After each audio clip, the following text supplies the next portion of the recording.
1937年11月5日凌晨，上海金山卫海滩一片寂静，只有海浪拍打岸边的声音。守军第62师的士兵们正在战壕里打盹，他们不曾想到，数万日军已在夜色中悄然准备登陆。骤然间，照明弹升空，将海滩照得如同白昼。日军士兵从登陆艇中跃出，端着刺刀向阵地冲锋。第62师兵力匮乏且装备落后，仓促应战下，防线很快被突破。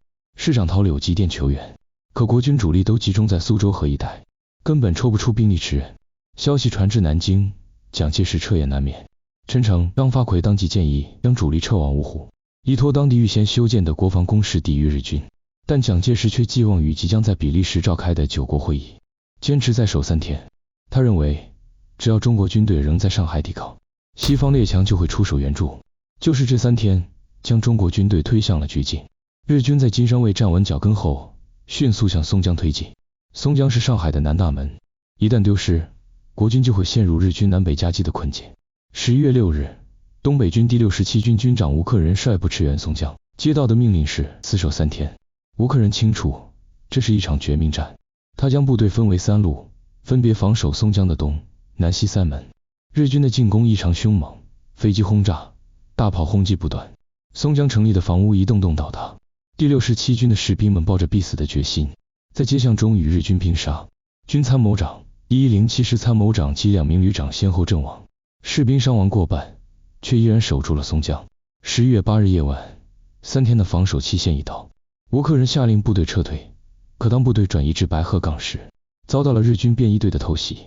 吴克仁手持手枪还击，不幸中弹阵亡。他是淞沪会战中第13位殉国的将军，也是会战中唯一阵亡的军长。松江陷落，上海的防线彻底崩溃。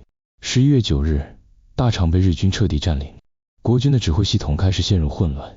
蒋介石此时才下令撤退，可此时的部队早已失去控制，几十万大军涌向沪宁县，有的部队找不到指挥官，有的士兵丢弃武器，只能跟着人流奔逃。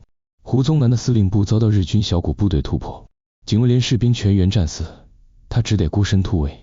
薛岳所乘汽车被日军追击扫射，司机与卫兵不幸牺牲，他被迫跳入河中，才侥幸保住性命。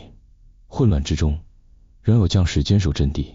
第58师第174旅旅长吴继广，在青浦与日军血战4昼夜，最终中弹阵亡，成为淞沪会战中第14位殉国的将军。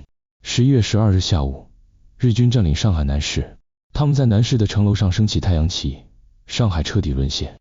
从8月13日至11月12日，这场被称为东方凡尔登的淞沪会战，历经整整3个月，终于落下帷幕。彼时的上海，街道上遍布废墟与尸体，市民们哭着寻找亲人，有的士兵躺在地上，再也无法醒来。黄浦江面上，日军的军舰四处游弋，炮口直指这座残破的城市。所有人都清楚，上海虽然丢了，但中国的抗战才刚刚开始。11月13日清晨，上海外滩的江风里，夹杂着硝烟与血腥的味道。曾经繁华的南京路，此刻只剩下断壁残垣。和平饭店门口的时钟停在了昨日下午4点半，那正是日军占领南市的时间。这场持续3个月的会战，留下了一连串沉重的数字。中国军队伤亡达33万人，14位将军殉国。日军自称伤亡4万人，但据史料考证，其实际伤亡超过9万人。对中国而言，淞沪会战是一场惨胜，虽然丢失了上海，却彻底打破了日本3个月灭亡中国的妄想。日军原本以为拿下上海就能逼迫国民政府投降，却没料到中国军队会拼到最后一兵一卒。更重要的是，这3个月的时间，为沿海地区的工业内迁争取了宝贵机会。上海、南京等地的200多家工厂，带着机器设备陆续迁往西南、西北地区，为后续的持久抗战保留了重要的工业基础。这场会战也留下了诸多深刻教训。蒋介石过度依赖国际调停，多次延误战机。8月12日，部队错失拂晓进攻的有利时机。8月13日后，又2次暂停进攻。11月，再次因等待9国会议而延误撤退。他将10几万士兵的生命赌在了列强的同情上。可最终，9国会议只发表了一份口头谴责，既未派一兵一卒，也未给予1分钱援助。这一结果彻底印证了弱国无外交的残酷现实，指挥系统的混乱也让中国军队付出了惨痛代价。最初负责指挥的张治中，因战事受阻被降职，后被迫辞职。陈诚接手指挥后，蒋介石又直接干预具体部署，将上海战场的部队划分为3路大军，还任命与中央军协同不畅的冯玉祥担任名义上的总司令。这种混乱的指挥架构导致部队间协同失灵，有时作战命令刚刚下达，日军的进攻就已经发起。最令人难忘的还是那些殉国的将士。黄梅兴在率部冲锋时腹部中弹，仍高声呼喊继续冲。姚子青率领600名士兵驻守宝山，最终全营殉国。谢晋元率800壮士驻守四行仓库，以400余人的兵力挡住日军6次进攻。吴克忍、吴继光等将领也都血洒疆场，为国捐躯。